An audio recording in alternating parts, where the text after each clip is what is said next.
નમસ્કાર મિત્રો, HP bio control સિસ્ટમમાંથી હું હિતેશ વોરા આપનું હાર્દિક સ્વાગત કરું છું. મિત્રો, ભાવનગર જિલ્લા અને પાલીતાણા તાલુકા અને આસપાસનું ગામ એટલે દુધાળા, જે ઘેટી દુધાળાથી ઓળખાય છે, ત્યાં એક ખેડૂતની વાડી ઉપર આજે હું પહોંચેલો છું.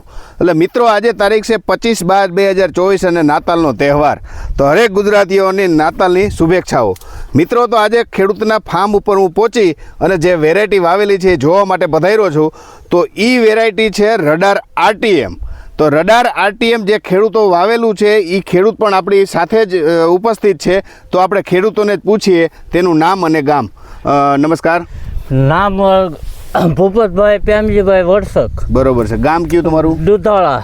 દુધાળા એટલે ઘેટી દુધાળા કહેવાય છે. હા. આ તમે કઈ વેરાયટી વાવેલી છે? એ રડાર RTM. Radar RTM. આ વેરાયટી તમને કેવી લાગી? મને સારી લાગી અત્યારે. એટલે કઈ રીતે તમે એમ કહો છો? ઝીંડવું બીંડવું હંડોળ આમ સીધે સારી છે. બરોબર.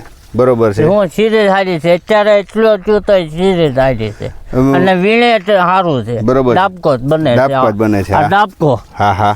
હું વીણાટે સારું. બરોબર. એમાં કોઈ ખામી નથી. અને તમારા વિસ્તારમાં વરસાદ કેવો હતો? અને આ પાણીમાં જોતો આખો તોય આપણને લાગ્યું થાહે નહીં, તોય આ કપા ઉપડી ગયો. એમ? હા. એટલે આ જમીન તો ખારોપાટ કહી શકાય? ના ના, જમીન મીઠી છે. જમીન મીઠી છે, પણ વરસાદ વધારે હોવાથી આ જે પાણીનો ભરાવો થતો હોય એમાં કપાસ છે. તો મિત્રો, આજે જો વધારે ઝીંડવું મોટું છે. હા, એમાં કેવા પણ નહીં.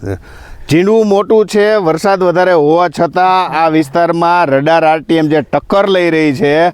તો મિત્રો, આજે તમને હું 25/12/2024 આ બતાવી રહ્યો છું કે આ જે છોડની ક્ષમતા. અને આજે પણ આ કપાસ લીલો છે, ઝીંડવા ઝાઝા છે, ઝીંડવાની સિરીઝ છે. અને ખેડૂતોને આ વિસ્તારમાં રડાર RTM વાવવાથી સંતોષ છે તેવું પણ આપણને ભૂપતભાઈએ જણાવેલું કે અમારા વિસ્તારની અંદર આ રડાર RTM વેરાયટી અમને જોવા મળેલી છે. એ બહુ સારી વેરાયટી છે અને ખેડૂતોને પણ સંતોષ છે. તો તમે બીજા ખેડૂતોને આ વેરાયટી વિશે ભલામણ કરશો તમારા વિસ્તાર મુજબ? આમાં ભલામણ જોવે ત્યાં ખબર પડે સિરીઝ કેવી ઝીંડવાની બધું. બરોબર છે. હું સારું જ છે, એમાં કાંઈ ઉપાય નથી. એમ તો ખેડૂતોને બહુ સંતોષ છે કે આ વેરાયટી એના વિસ્તારમાં સારી મળેલી છે. અને રડાર RTM આ વિસ્તારમાં જો બીજા કોઈ ખેડૂતને વાવવાની કે ભલામણ અમે કરીએ છીએ, છતાં કોઈને જોવું હોય તો ભૂપતભાઈની વાડીએ જોઈ શકે છે. અને આ વેરાયટી તમને ક્યાં મળશે એ જો તમારે જાણવું હોય તો નીચે જે નંબર આપેલા છે એ નંબર ઉપર તમે ફોન કરી અને પૂછી શકો છો.